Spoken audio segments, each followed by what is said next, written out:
नमस्ते future investors, मेरे channel में आपका स्वागत है।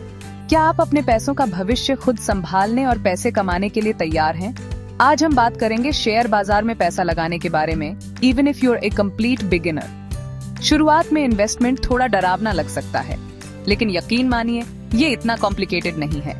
इस वीडियो में मैं इसे सिंपल और इजी स्टेप्स में समझाऊंगा। हम डीमैट अकाउंट खोलने से लेकर सही इन्वेस्टमेंट चुनने तक सब कुछ कवर करेंगे। तो एक नोटबुक ले लीजिए, आराम से बैठिए और चलिए शुरू करते हैं। चलिए, फाइनेंशियल फ्रीडम की तरफ पहला कदम है डीमैट अकाउंट खोलना।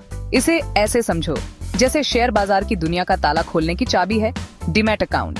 ये बेसिकली एक डिजिटल लॉकर है जहां आप अपने शेयर्स रख सकते हैं इलेक्ट्रॉनिकली। अब आप सोच रहे होंगे, यार जाएं डीमैट अकाउंट की क्या जरूरत है?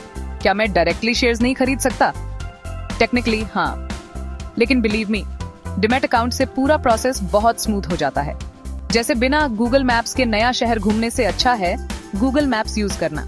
एक ज्यादा इजी और एफिशिएंट है। प्लस सारे इन्वेस्टमेंट्स एक जगह होने से प्रोग्रेस ट्रैक करना और पोर्टफोलियो मैनेज करना आसान हो जाता है। डीमैट अकाउंट खोलने के लिए नीचे डिस्क्रिप्शन में दिए लिंक पर क्लिक करें। बस कुछ मिनट्स लगेंगे और आप इन्वेस्टिंग के लिए रेडी हो जाएंगे। अब जब आपका डीमैट अकाउंट रेडी है तो बात करते हैं ब्रोकर्स की। ब्रोकर को ऐसे समझो जैसे आपका शेयर बाजार का पर्सनल गाइड।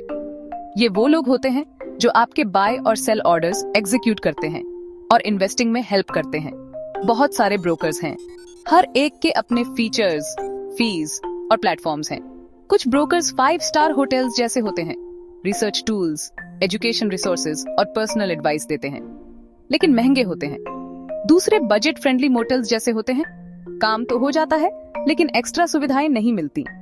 जरूरी है कि आप एक ऐसा ब्रोकर चुनें जो आपके इन्वेस्टिंग स्टाइल, बजट और एक्सपीरियंस के हिसाब से सही हो। अलग अलग ऑप्शंस कंपेयर करें, रिव्यूज पढ़ें, फिर डिसाइड करें।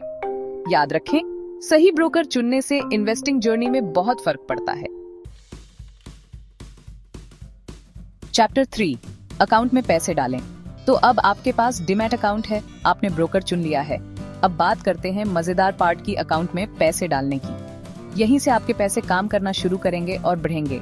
इसे ऐसे समझो जैसे रोड ट्रिप से पहले कार में पेट्रोल भरवाना, उसके बिना कहीं नहीं जा सकते। आजकल अकाउंट में पैसे डालना बहुत इजी है। ज्यादातर ब्रोकर्स कई ऑप्शंस देते हैं, जैसे नेट बैंकिंग, यूपीआई या डेबिट क्रेडिट कार्ड्स। बस ब्रोकर के प्लेटफॉर्म पर लॉग इन करें, फंडिंग सेक्शन में जाएं और इंस्ट्रक्शंस फॉलो करें। ये ऑनलाइन शॉपिंग जितना सिंपल है।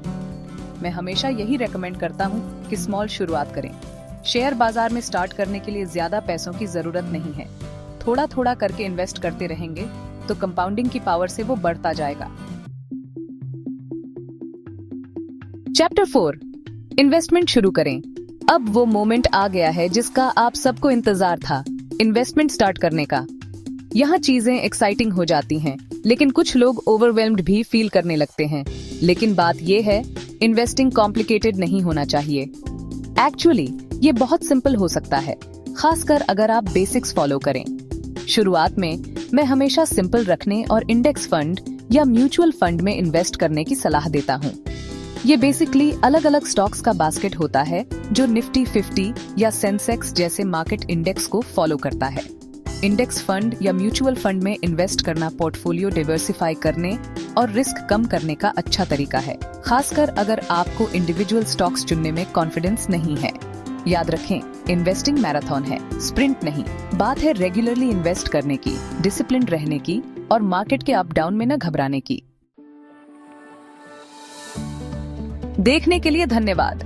अगर आपके कोई क्वेश्चंस या कमेंट्स हैं तो नीचे सेक्शन में लिखें। पर्सनल फाइनेंस और इन्वेस्टिंग के और वीडियोस के लिए लाइक और सब्सक्राइब करना न भूलें।